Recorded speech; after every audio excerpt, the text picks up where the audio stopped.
Shalom saudara-saudara yang dikasihi Tuhan Yesus Kristus. Selamat pagi, selamat berjumpa dalam renungan pada pagi hari ini. Selamat beraktivitas dan selamat melayani Tuhan. Kita bersyukur karena kemurahan Tuhan. Hari ini kita boleh bangun dengan kekuatan baru. Semua karena anugerah Tuhan. Saat ini sebelum kita mendengarkan renungan firman Tuhan, marilah sama-sama kita berdoa. Bapa kami yang di sorga, Bapa dalam nama Tuhan Yesus Kristus, Tuhan dan Allah kami yang baik, kami bersyukur untuk berkat kemurahan-Mu, di sepanjang malam Tuhan sudah lindungi kami. Dan pagi ini kami boleh ada sebagaimana kami adanya. Semua karena berkat kemurahan Tuhan. Saat ini kami mau mendengarkan sabda firman-Mu. Jamah hati kami Tuhan, berikan pengertian yang baru, untuk kami memahami firman-Mu dan taat melakukan kehendak-Mu. Dalam nama Tuhan Yesus, kami berdoa. Haleluya. Amin. Sahabat suara kasih, ayat pembacaan Alkitab kita hari ini terambil dari 2 Samuel 6 ayat yang ketiga sampai 8. 2 Samuel 6 ayat 3 sampai 8. Mereka menaikkan tabut Allah itu ke dalam kereta yang baru, setelah mengangkatnya dari rumah Abinadab yang di atas bukit, lalu Uza dan Ahio, anak-anak Abinadab, mengantarkan kereta itu. Uza berjalan di samping tabut Allah itu, sedang Ahio berjalan di depan tabut itu. Daud dan seluruh kaum Israel, menari-nari di hadapan Tuhan dengan sekuat tenaga, diiringi nyanyian, kecapi, gambus, rebana, kelentung dan ceracap. Ketika mereka sampai ke tempat pengirikan Nahon, maka Uza mengulurkan tangannya kepada tabut Allah itu, lalu memegangnya, karena lembu-lembu itu tergelincir. Maka bangkitlah murka Tuhan terhadap Uza, lalu Allah membunuh dia di sana karena keteledorannya itu, ia mati di sana dekat tabut Allah itu. Daud menjadi marah, karena Tuhan telah menyambar Uza demikian hebatnya, maka tempat itu disebut orang Peres Uza sampai sekarang. Sahabat suara kasih, ayat emas renungan kita hari ini adalah 2 Samuel 6 ayat 6 sampai 7. Ketika mereka sampai ke tempat pengirikan Nahon, maka Uza mengulurkan tangannya kepada tabut Allah itu, lalu memegangnya, karena lembu-lembu itu tergelincir.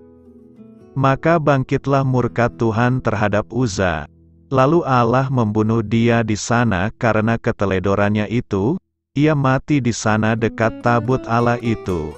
Judul renungan kita hari ini adalah Pekerjaan yang Baik bagi Tuhan, ditulis oleh Os Hilman.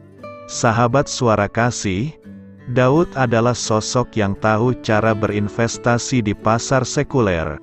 Dia memulai hidupnya sebagai seorang gembala, kemudian menjadi seorang pasukan perang lalu menjadi raja. Dia tidak pernah kalah dalam pertempuran, dia mengumpulkan kekayaan, dan bertanggung jawab untuk membangun sebuah kerajaan. Sebagai bentuk penyembahan kepada Allah, melalui pembangunan Bait Allah di Yerusalem, yang kemudian diwariskannya kepada putranya Salomo. Daud juga menunjukkan rasa hormatnya kepada Tuhan, dengan membawa pulang tabut Allah dari Bala Yehuda. Dia bahkan mempersiapkan dirinya untuk menyambut hari yang istimewa tersebut, dan menyembah Tuhan selama perjalanan dengan tari-tarian. Sayangnya saat tabut Allah hendak diangkut, dengan gerobak yang ditarik oleh lembu, dalam perjalanan terjadi bencana yang tak terduga, gerobak tersebut hampir jatuh dan membuat Uza, salah satu pasukan istimewa Daud harus meregang nyawa, saat hendak menahan gerobak tersebut. Allah sendiri menghabisi nyawanya. Peristiwa itu membuat Daud begitu terpukul. Dia merasa bahwa dia sudah melakukan hal yang baik. Dia mulai marah kepada Tuhan, hingga dia memilih untuk menunda pemindahan tabut Allah selama 3 bulan. Sejak saat itu, kepercayaan Daud kepada Tuhan mulai berubah. Kenapa Daud mengalami hal ini? Bukankah sebagai sosok yang sudah mengenal Tuhan sejak mudanya, Daud seharusnya mengasihi Tuhan apapun keadaannya? Kenyataannya, Daud begitu bersemangat memindahkan tabut Allah, tanpa memiliki pengetahuan soal bagaimana cara memindahkannya. Karena tabut Allah sebenarnya hanya bisa ditandu oleh para imam. Seandainya Daud lebih dulu berkonsultasi dengan para imam, tentang keinginannya untuk membawa pulang tabut Allah tersebut, dia pasti akan tahu syarat apa saja yang harus dipenuhi untuk dapat memindahkannya. Sahabat Suara Kasih, jadi pelajaran dari hal ini adalah bahwa pemahaman Daud justru menimbulkan bencana. Dari kisah ini kita bisa belajar di masa ini, bahwa kehadiran para pemuka atau penetua agama penting, karena untuk memperlengkapi orang-orang kudus untuk pekerjaan pelayanan. Marilah kita renungkan, bukan berarti bahwa orang-orang kudus tidak bertanggung jawab untuk mencari Tuhan, tapi Tuhan menginginkan hubungan kerjasama antara pelayanan dan juga para imamnya, atau dalam kata lain, Tuhan mau setiap pekerjaan selaras dengan kerohanian kita. Dua hal ini harus menjadi satu kesatuan untuk mendatangkan hadirat Tuhan di tengah dunia ini. Amin. Tuhan Yesus memberkati. Sahabat Suara Kasih, demikianlah renungan firman Tuhan pada pagi hari ini. Semoga menjadi berkat bagi hidup kita, dan sebelum kita memulai segala aktivitas kita di pagi hari ini, marilah kita berdoa. Bapa kami yang di sorga, Bapa di dalam nama Tuhan Yesus Kristus, terima kasih Bapa, karena Engkau sudah menjadi Allah bagi kami. Kami juga bersyukur Bapa, untuk pertolongan-Mu, penyertaan-Mu, dan atas berkat-Mu di dalam kehidupan kami. Kami berbahagia dan bersyukur Bapa, untuk kebaikan-Mu di pagi hari ini. Tak berkesudahan kasih setia-Mu, tak habis-habisnya rahmat-Mu, selalu baru setiap pagi, besar kesetiaan-Mu di dalam hidup kami. Terima kasih untuk firman-Mu. Pada pagi hari ini ya Bapa, kami mau belajar dan terus belajar tentang firman-Mu.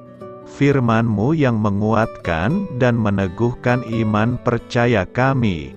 Firman-Mu yang mengubahkan kehidupan kami. Kami mau berjalan bersama dengan Engkau di sepanjang kehidupan kami Bapa, agar kami tidak tersesat di dalam dunia ini. Terima kasih Bapa, buat kesempatan dan nafas kehidupan yang masih Engkau berikan. Kami mau memakai kehidupan kami untuk hormat dan kemuliaan nama-Mu. Segala pergumulan dan masalah hidup kami serahkan di dalam tangan-Mu. Engkau yang akan menyelesaikannya bagi hidup kami. Kami hanya berharap kepada-Mu, Bapa. Hamba berdoa untuk saudara-saudara kami yang sudah mendengarkan renungan firman-Mu pada pagi hari ini, yang saat ini sedang mengalami sakit penyakit, pergumulan, masalah, kebutuhan ekonomi. Kiranya Engkau yang jamah, sembuhkan dan pulihkan. Berkati juga perekonomian mereka, serta berikan jalan keluar di setiap pergumulan masalah yang mereka sedang hadapi. Dan ajarlah kami Bapa, untuk selalu berharap dan percaya sepenuhnya kepada Tuhan Yesus. Kiranya Engkau yang terus memberkati kehidupan kami, keluarga kami, dan sanak saudara kami, daerah tempat tinggal kami, bangsa dan negara kami, pemerintah-pemerintah kami. Biarlah semuanya dalam perlindungan-Mu Bapa, dan jadilah sesuai dengan kehendak-Mu yang terbaik di dalam kehidupan kami. Dan pada pagi hari ini ya Bapa, kami mau berterima kasih buat perlindungan-Mu di sepanjang malam yang telah kami lewati. Pagi hari ini, kami akan memulai aktivitas kami sebagaimana mestinya. Kami yakin dan percaya, perlindungan-Mu tetap ada di dalam hidup kami, dan juga di sepanjang hari yang akan kami lewati ini. Terima kasih Bapa. Inilah yang menjadi doa dan permohonan kami. Dalam nama Tuhan Yesus Kristus, kami berdoa. Amin.